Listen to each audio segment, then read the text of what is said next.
નમસ્કાર મારા વાલા ગુજરાતી મિત્રો, અલગ ધણી લોક સાહિત્ય ચેનલમાં આપનું સ્વાગત છે. તો આજે આપણે વાત કરીશું કે ગોહિલવાડની વાત છે.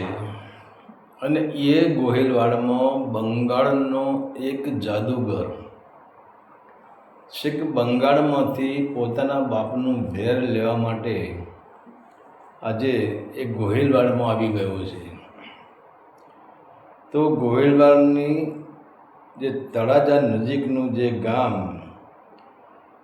એ ટીંબાણા ગામ, અને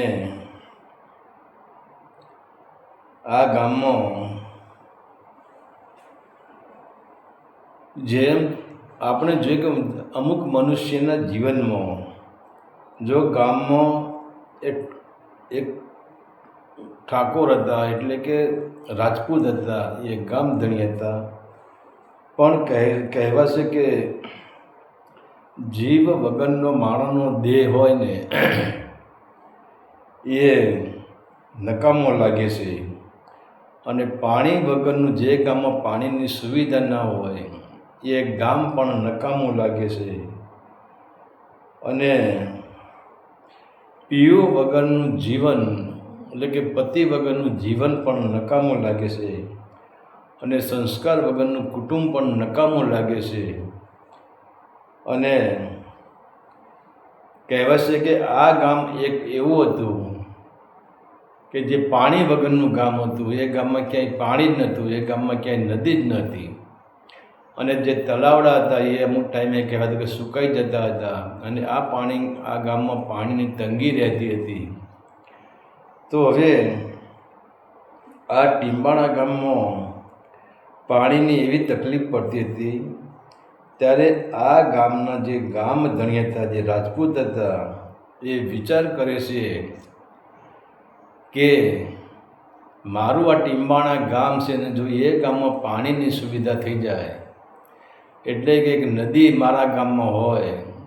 અને આ ટીંબાણા ગામના જે રાજપૂત હતા, જે ગામ ધણી હતું, જે રાજા હતા, એને એવું સપનું એ વિચારતું કે આ મારું ગામ છે ટીંબાણા, એને ગામની બાજુમાંથી એક નદી જતી હોય અને નદીમાં સ્વચ્છ પાણી જતું હોય. ગામના માણસો નદીમાંથી પાણી ભરીને જતા હોય, ગામના માણસો નદીમાં સ્નાન કરતા હોય, ગામના બાળકો નદીમાં સ્નાન કરતા હોય, નદીના કાંઠે એવી લીલોતરી ઉગી હોય.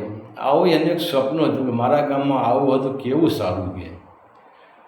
પરંતુ હવે આ બને જ ક્યાંથી હશે કે? આ તો થોડું નદી તો પોતે બનાવી શકાય છે.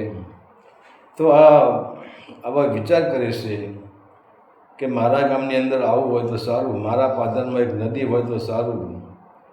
અને કહેવાશે કે એ જ સમયે એક એવી ઘટના ઘટે છે. હજુ તો આ રાજપૂત વિચાર કરી રહ્યા છે કે મારા ગામમાં આવું હોય તો સારું, મારા ગામમાં આવું હોય તો સારું, મારા ગામમાં પાણીનો પુરવઠો હોય તો સારું. જો આવો વિચાર કરે તો મારા ગામના માણસો સુખી થાય. અને નદી હોય તો મારા ગામની પનારીઓ નદીમાંથી પાણી ભરી જાય અને પોતાના જીવન ચલાવે, પોતાના ઢોર ઢોકર પણ નદીમાંથી પાણી પીવે. અત્યારે પાણી વિના ગામમાં એવી તકલીફ પડવા માંડી છે. તો આ રાજપૂત છે જે ગામ ધણી, એને ચિંતા થવા માંડી છે. અને બધા વિચારો કરે છે, એને સ્વપ્નમાં પણ નદી આવે છે. અને એ સમયે કહેવાય છે કે એવી ઘટના ઘટે છે કે બંગાળનો એક જાદુગર, અને એ બંગાળનો જાદુગર ફરતો કહેવાય છે કે આ ટીંબાણા ગામમાં આ બંગાળનો જાદુગર આવે છે. અને આ બંગાળનો જાદુગર એટલે કંઈ જેવો તેવો જાદુગર નહીં. એ જાદુગર એવો હતો કે જે મોસમમાં ફળ ન આવતું હોય એ ફળ કરીને બતાવી દે. અને ફળ એ લોકોને ખવડાવે પણ કરો. અને તમે ફળ જુઓ તો એ કેરી આપો તો સાચે જ કેરી જ હોય. અને એનાથી માણસો ધરાતા હતા ખરા. અને કહેવાય છે કે ઉનાળામાં વરસાદ વરસાવે, અને ઉનાળાની અંદર એ પણ હવામાનને ઠંડુ કરી દે તો માણસો ઠંડીથી ધ્રુજતા હતા. આવા તો આ ખેલ ભજવતો હતો. અને કહેવાશે કે એક કેરીનો ગોટલો એ ધરતીમાં દબાવે અને એક ફૂંક મારે તો એમાંથી અંકુર ફૂટીને બહાર નીકળે. એ અંકુર પર બીજી એક ફૂંક મારે તો એ મોટું ઝાડ થઈ જાય, અને ત્રીજી એક ફૂંક મારે તો એ આંબાને મોર આવી જાય, અને ચોથી ફૂંક મારે તો એ આંબા પર કેરીઓ આવી જાય. આવો મહાન જાદુગર હતો બંગાળનો. અને ત્યારે આવા એ ખેલ બતાવે છે, આવા એ નાટક બતાવે છે. અને ત્યારે કહેવાય છે કે હવે આખું ગામ આ જોવા ચડ્યું છે. પણ ત્યાંના ગામના જે ગામધણી હતા, જે રાજપૂત હતા, ગામના જે રાજા હતા, એમને થઈ ગયું પણ લાવો આ લોકો બધાએ આ જાદુગરના આટલા બધા વખાણ કરશે, હું પણ જોવા જાઉં. અને ત્યારે કહેવાય છે કે આ ગામધણી પોતે આ જાદુગરની કળા જોવા માટે ગામના પાદરમાં જાય છે. અને ત્યાં જઈને પછી જુએ છે કે આ જાદુગરની બધી અલૌકિક ક્રિયાઓ હતી. અને ત્યારે આ રાજા પોતાના મનની વાત જાદુગરને કરે છે, અને કહે છે કે જાદુગરને કહે છે કે મારા મનમાં આવી વાત પડી છે, મારું સપનું આવું છે કે મારું આ જે ટીમ્બાણા ગામ છે એનું અત્યારે જ્યાં તમે જાદુ કરી રહ્યો છો, આ જ પાદરમાં એક નદી વહેતી હોય, ચોખ્ખું પાણી હોય, અને એને ત્યાં નદી કિનારે ઝાડ ઉગેલા હોય, અને અમારા ગામના લોકો ત્યાં પાણી ભરતા હોય, અમારા ગામના પશુ પંખી જાનવર ઢોર બધું ત્યાં પાણી પીતા હોય, અમારા ગામના બાળકો નદીમાં સ્નાન કરતા હોય, અમારા ગામની જે વહુવાર હોય આ નદીના કિનારે કપડાં ધોતી હોય. તો આવું બને તો કેટલું સારું, મારું આવું સપનું છે. ત્યારે પછી એ રાજા પોતાની વાત કરે છે. ત્યારે કહેવાય છે કે હવે આ જાદુગર હોય એ જાદુગરને આ ગામધણી જે રાજપૂત છે એ કહે છે કે તમે આવું જાદુગર ના કરી શકો, મારું સપનું તમે પૂરું ના કરી શકો. ત્યારે હવે આ જાદુગર કહે છે કે હે મહારાજા, હે રાજપૂત, અમે જે જાદુગર કરીએ ને એ ખેલ ક્ષણિક વાર ખેલ હોય, એ કાયમ માટે રહી ના શકે.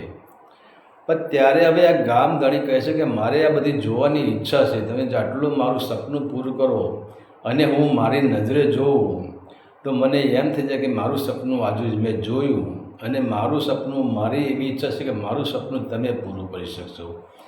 કારણ કે તમે ખરા ઉનાળામાં તમે વરસાદ લાવી શકો છો, ખરા ઉનાળામાં તમે ઠંડી પણ બતાવી શકો છો, અને જે ફળની સિઝન ના હોય એ સિઝનેબલ સિઝન વગરનું ફળ પણ તમે બનાવી શકો છો. તો તમે આવું ન કરી શકો. ત્યારે જાદુગર કહે કરી તો શકું જ, પણ આ નદી તમારા ત્યાં કાયમ માટે ટકશે નહીં. ત્યારે આ ગામધણી કહે છે કે વાંધો નહીં, પહેલાં તમે બનાવો તો ખરા, અમે જોઈએ તો ખરા. ત્યારે પછી આ જાદુગર કહે છે કે હું બનાવીશ, પણ આની પાછળ તમારે કોઈ એવા જીદ નહીં કરવાની કે આમ નામ રવા દો ને આમ છે ને તેમ છે. ત્યારે હવે ગામધણીને એવું લાગે છે કે પહેલાં કે તું બનાવી દો જો ભાઈ. ત્યારે જાદુગર કહે છે મહારાજ, કહી દો તમારા ગામવાળાને કે ગામના જેટલા માણસો હોય, ગામમાં જેટલી સ્ત્રીઓ હોય, એ પોતપોતાના બધા બેડા લઈને, પોતાના ગાગર લઈને, પોતાના દેઘડા લઈને અહીંયા આવી જાય. કારણ કે આ નદી તો કલાક માટે જ રહેવાની છે, અને કલાક માટે એમને જેટલું પાણી નદીમાંથી ભરવું હોય એટલું ભરી જાય, જેટલું સ્નાન કરવું એટલું કરી જાય. કલાક પછી અહીંયા કંઈ જ નહીં હોય.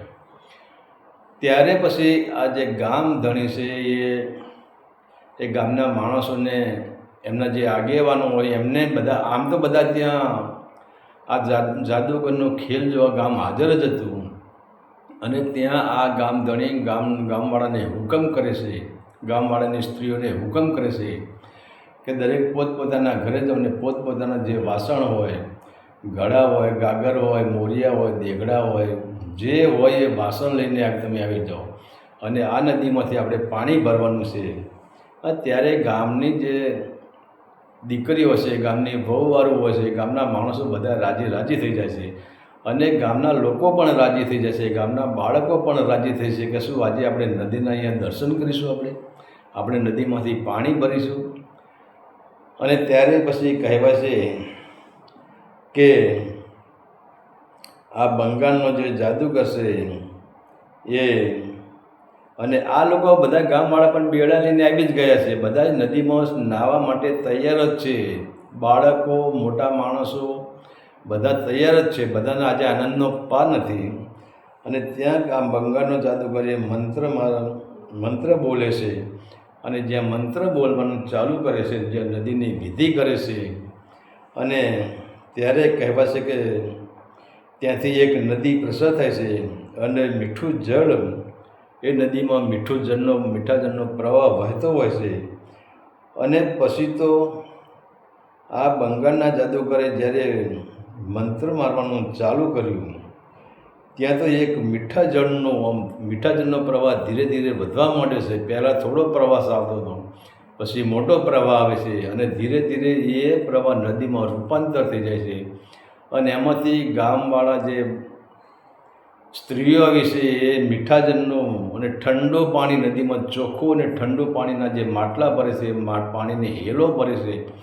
અને ત્યારે બાળકો પણ આનંદમાં આવી જાય છે, બાળકોને નદીમાં નાહવાની મજા આવે છે, તે બાળકો પણ નદીમાં નાહે છે. અરે મોટા મોટા યુવાનો પણ નદીમાં સ્નાન કરવા પડ્યા છે અને ગામમાં ક્યાંય આનંદનો પાર નથી. ત્યારે આ જે ગામના દરબાર હતા ને, એમને એમ થયું કે વાહ જાદુગર વાહ, ધન્ય છે તારી કળાને કે. અને પ્રવાહ ચાલુ થઈ ગયો છે.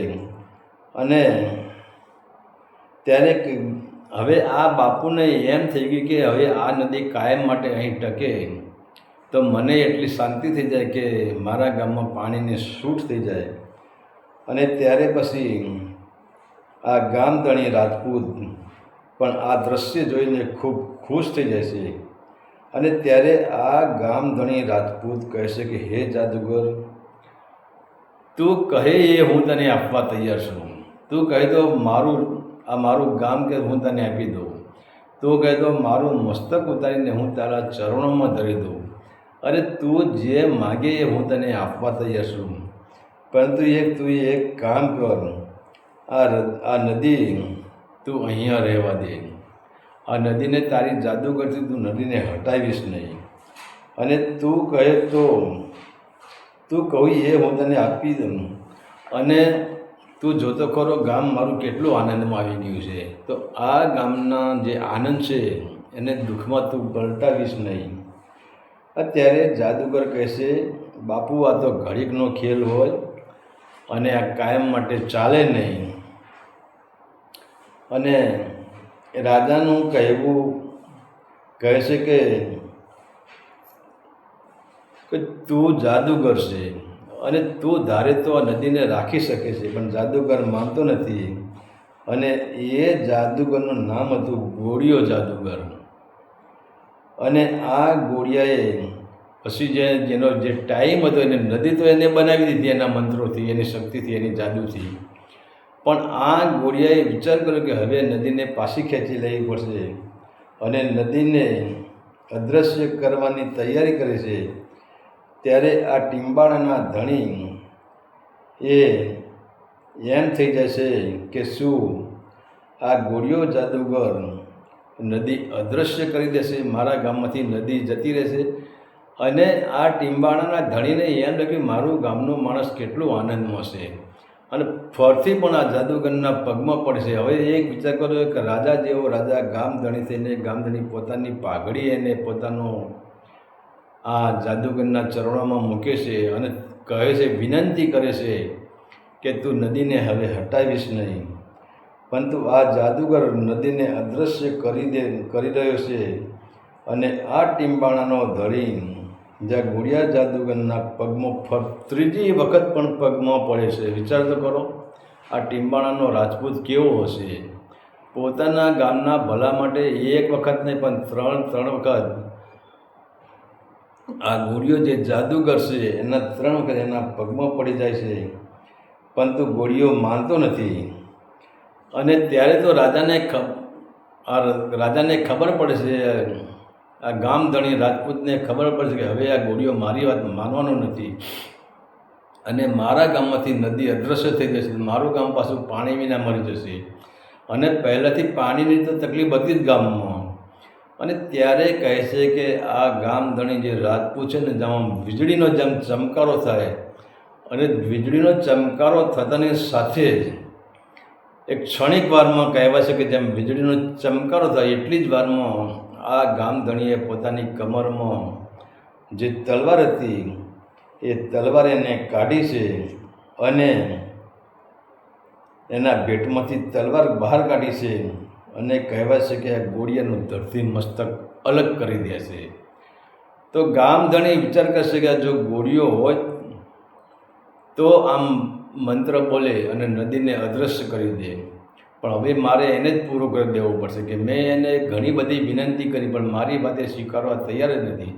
અને કહેવાય છે કે ત્યાં એનું ધરતી મસ્તક અલગ કરી દેશે. અને આજે પણ આ ટીમ્બાળા ગામના જે પાદરમાં જેને આપણે ગોળી નદી કહીએ છીએ, આજે પણ એનો પ્રવાહ ચાલુ છે. તો આ ટીમ્બાણા ગામની આ ગોહિલવાડમાં જે ટીમ્બાણા ગામ છે એની આ સત્ય ઘટના જ છે. અને પછી તો જે આ જાદુગરની સાથે એની પત્ની હતી, એનો એક નાનો દીકરો હતો. આ પત્ની તો પછી ત્યાંથી હવે એ તો બે સહાય થઈ ગઈ પતિ સિવાય, એટલે પોતે એના નાના દીકરાને લઈને પાછી બંગાળમાં જતી રહી છે. અને એ દીકરો હતો એની મા તે આ દીકરાને હવે વિચાર કરો, દીકરો સાવ નાનો જ છે, એમ છતાં એની માને આ બદલાની આગ છે કે જે ટીમ્બાણાના રાજપૂત છે એનો મારા દીકરાને એવા ખેલ શીખવાડું કે મારો દીકરો એનો જ્યાં સુધી જીવતો છે ત્યાં મારે જ્યાં એનું મારો દીકરો એને મારે નહીં ત્યાં સુધી મારું વેર પૂરું નહીં થાય. તો એની માં દીકરાને જાદુગરના નવા નવા ખેલ શીખવાડે છે. અને એક સમય એવું બને છે કે આ દીકરો હજી તો ઉંમર નાની હોય છે પણ રમતો રમતો નદી કિનારે જતો રહેશે. ત્યારે આ દીકરાની માં એના દીકરાને ગોતે છે. ત્યારે એની માને સમાચાર મળે છે કે તમારો દીકરો છે નદી કાંઠે નદી બાજુ રમવા ગયો છે. અને એની માં પછી ઘેરથી ગડગડતી દોટ મેલે છે અને દોટ મેલીને સીધી નદી કિનારે આવે છે. અને નદી કિનારે આવીને જુએ છે તો એનો દીકરો એ નદીના પાણીમાં બે પગ મૂક્યા છે અને પગ હલાવી રહ્યો છે, પાણી સાથે રમત રમી રહ્યો છે. અને ત્યારે પછી આ એની માં છે એ દીકરાને આવીને તેડી લેશે. અને પછી તો જેમ જેમ દીકરાની ઉંમર વધતી જાય છે એમ એમ જાદુગરના એટલા બધા ખેલ એને શીખવાડે છે, એટલી બધી કળાઓ શીખવાડે છે કે ન પૂછો વાત. અને એમ કરતાં કરતાં કહેવાય છે કે આ દીકરાને પછી ઘરે આવીને ઠપકો આપે છે તે કોઈ દિવસ નદીએ નાહવા જવાનું નહીં અને તારે કોઈ દિવસ નદીના સામે તારે કોઈ દિવસ નહીં જવાનું. તો હવે તો આ દીકરો સમજણો થઈ ગયો છે. ત્યારે દીકરો એની માને પ્રશ્ન પૂછે છે કે માં, તારેને નદીને આવું શું વેર બંધાણું છે? તારેને નદીને શું દુઃખ છે? નદી તારો દુશ્મન કેમ બની ગઈ છે? તું મને બીજા ક્યાંય જતા રોકતી નથી અને ફક્ત તું મને નદીએ જતાં તું મને રોકે છે. અને ત્યારે પછી એની માં કહે છે કે જ્યાં સુધી તારા બાપનું વેર ન સમાય ત્યાં સુધી તારે નદીએ જવાનું નથી. અને એ પછી દીકરાને કહેવાય છે કે એક આ દીકરો એને કહે છે કે ગોહિલવાડમાં હું અને તારા બાપુજી બંને ગયા હતા અને ત્યાં ટીમ્બાણા ગામ છે અને ટીમ્બાણા ગામના જે ગામધણી છે, જે રાજપૂત છે, એ ટીમ્બાણા ગામમાં કોઈ પણ નદી નથી અને તારા બાપુજીએ ત્યાં નદી બનાવી. અને એ નદી જે તારા બાપુજીના નામથી આજે પણ ચાલે છે કે તારા બાપુજીનું નામ ગોળીઓ હતું, પણ આજે એ ગોળી નદી તરીકે આજે ટીમ્બાણામાં ગોળી નદી પણ આજે એનો પ્રવાહ ચાલુ છે. અને તારા બાપુજીએ રાજ દરબારના કહેવાથી જે નદી બનાવી અને નદી બનાવ્યા પછી એ ટીમ્બાણાના ધણીએ તારા બાપુજીનું તલવારથી મસ્તક છેદી નાખ્યું હતું. અને હવે આ દીકરો 18 વર્ષનો થઈ ગયો છે. અને 18 વર્ષનો દીકરો થઈ ગયો તો એને નક્કી કર્યું કે હવે મારે બંગાળમાંથી હવે મારે ગોહિલવાડમાં જવું પડશે, હવે મારે ટીમ્બાણા ગામમાં જવું પડશે અને મારા બાપનું જે ઝેર છે એ મારે હવે લેવું પડશે. અને હવે વિચાર તો કરો, ક્યાં બંગાળ ને ક્યાં ગોહિલવાડ અને ક્યાં ટીમ્બાણા. હવે 18 વર્ષનો આ દીકરો જાદુગરમાં પૂરેપૂરો તૈયાર થઈ ગયો છે. અને પછી કહે છે, એની માને કહે છે કે હવે મારી સાથે કોઈને આવવાની જરૂર નથી, હું એકલો જ ગોહિલવાડમાં જઈશ, હું એકલો જ ટીમ્બાણામાં જઈશ અને હું એકલો જ એ ગામ ધણી જે રાજપૂત છે હું એકલો જ એનું મસ્તક ઉતારીને હું પાછો આવીશ. અને ત્યાંથી પછી કહેવાય છે કે જાદુગરનો દીકરો ત્યાંથી નીકળી જાય છે અને પાછો આ દીકરો ગોહિલવાડમાં જે ટીમ્બાણા ગામ છે ત્યાં આવે છે. અને ટીમ્બાણા ગામમાં જઈને જુએ છે તો ત્યાં નદી વહેતી હોય છે અને ત્યાં આવે છે.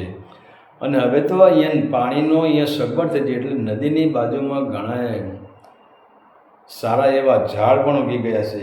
અને કહેવાય છે કે નદીની બાજુમાં એક મસ્ત વડલો છે અને હવે તો વડલાની બાજુમાં ચબૂતરો પણ મસ્ત બનાવી દીધો છે, ચોતરો પણ મસ્ત બનાવી દીધો છે, જગ્યા પણ સુંદર બનાવી દીધી છે. તો આવી આ નદીની બાજુમાં જે વડલો હતો એના વડલા નીચે આ જાદુગરનો જે દીકરો હતો એ ત્યાં ઉતારો કર્યો છે અને પોતાના બાપના જે બનાવેલી નદી છે એને જુએ છે. અને ત્યારે પોતે એવો વિચાર કરે કે મારો બાપ કેટલો જાદુગરવાળો છે કે જેને ખરેખર સત્ય જ નદી બનાવી દીધી છે. જેમ પ્રાકૃતિક નદી હોય એવી નદી મારા બાપુજીએ બનાવી છે. અને એ નદીમાં પાણી પીએ છે. પાણી પીતા પીતા એની આંખમાંથી આંસુ આવી જાય છે, કારણ કે એ નદીના પાણી પીએ ત્યારે એને એના બાપની યાદ આવી જાય છે. અને ત્યાર પછી કહે છે કે આ દીકરો ત્યાં પણ બાપના જેવા જ આ જાદુગરના ખેલ કરે છે. અને ખેલમાં તો લોકોને પાગલ કરી દે છે. આખું ટીમ્બાણા ગામ છે એ પણ જોવા ચડે છે. અને ત્યારે કહેવાય છે કે આજે 21-22 વર્ષ પહેલાં એક જે જાદુગર આવ્યો હતો, હવે આ લોકો આ છોકરાને જ વાત કરે છે કે ભાઈ તમારા જેવો જ એક જાદુગર આવ્યો હતો 21-22 વર્ષ પહેલાં, અને એ પણ તમારા જેવા જ જાદુ કરતો હતો, એ પણ મહાન જાદુગર હતો. અને ત્યારે પછી હવે આ છોકરાને તો જે ગામ ધણી હતા, જે રાજપૂત હતા, એની રાહ જોઈ રહ્યા હતા. અને ત્યાં પછી કહેવાય છે કે આના જાદુગરના ખેલ જોઈને આ જે ગામ ધણી હતા, જે રાજપૂત હતા, એમને પણ એવું થાય છે કે ત્યાં ગામમાં જે એમના દરબારમાં વાતો થાય છે કે પેલો જે જાદુગર આવ્યો હતો એવો ને એવો જાદુગર ફરીને આપણા ગામમાં બીજો કોઈ જાદુગર આવ્યો છે. પણ ત્યારે તો આ ગામ ધણીની ઉંમર થઈ ગઈ હોય છે, પોતે વૃદ્ધ માણસ થઈ ગયા હોય છે. અને ત્યારે પછી કહેવાય છે કે એમને લોકો એમને એક રથમાં બેસાડીને ત્યાં ગામની જે નદી છે નદીના ત્યાં સીમાડે લાવે છે, ગામના પાદરમાં લાવે છે. અને ત્યારે પછી પેલા છોકરાએ કહ્યું કે આ કોણ છે, કે આ અમારા ગામ ધણી છે, રાજપૂત છે અને આ નદી એમને જ બનાવેલી છે. ત્યારે દીકરાને ખબર પડે છે કે ખરેખર આ જે રાજપૂત છે, આ વૃદ્ધ ડોહા છે, એ જ મારા બાપના ખૂની છે. અને પછી કહેવાય છે કે એની જ જાદુગરની ક્રિયાથી જ એ આ જે ગામ ધણીઓ છે, રાજપૂત હોય છે, એનું મસ્તક છેદી નાખે છે અને એના બાપનું વેર પૂરું કરે છે. અને ત્યારે પછી જ વેર પૂરું કરીને સીધો ત્યાંથી નીકળી જાય છે અને લોકોને બેહોશ કરી દે છે કે મેં આમના ઉપર જાદુગર કર્યું છે, ખરેખર એમને મારી જ નાખ્યા હતા. અને પણ પોતે પછી બચવા માટે ત્યાંથી તાત્કાલિક નીકળી જાય છે. એને પાછો બંગાળમાં આવે છે અને બંગાળમાં આવીને એની માને કહે છે કે મેં ગામધણીનું મસ્તક છેદી નાખ્યું છે. ત્યારે એની માને પણ સંતોષ થાય છે અને એને પણ એમ સંતોષ થાય છે કે મારા બાપુજીના ખૂનીનું મસ્તક મેં છેદી નાખ્યું. પણ તો અહીંયા તો હવે આ જે ગામ ધણી હતા એ આમે તો એ મૃત્યુ સમય તો એમનો આવી જ ગયો હતો, પણ એમને મરતા પણ એટલો આનંદ હતો કે ભલે મૃત્યુ આવ્યું એનો મને કંઈ વાંધો નથી, પણ મારા ગામમાં, મારા ટીમ્બાણા ગામમાં મેં ભોગ આપ્યો એનો પણ મને આનંદ છે, કારણ કે આજે મારા ગામમાં પાણીની ભરપૂર સુવિધા થઈ ગઈ છે. તો વિચાર તો કરો, આવા હતા પહેલાંના રાજપૂતો કે જે પોતાના ગામના કલ્યાણ માટે પણ પોતાના મસ્તક આપવા તૈયાર થઈ જતા હતા. અને એ ટાઈમના જાદુગર પણ આવા હતા, જે પ્રકૃતિની જે નદી છે એવી પણ નદી એમની જાદુગરથી એ લોકો બનાવી શકતા હતા. તો આ તો બંગાળના જે માણસ જે પોતાના બાપનું વેર લેવા જે ગોહિલવાડમાં આવ્યો એનો પૂરેપૂરો ઇતિહાસ.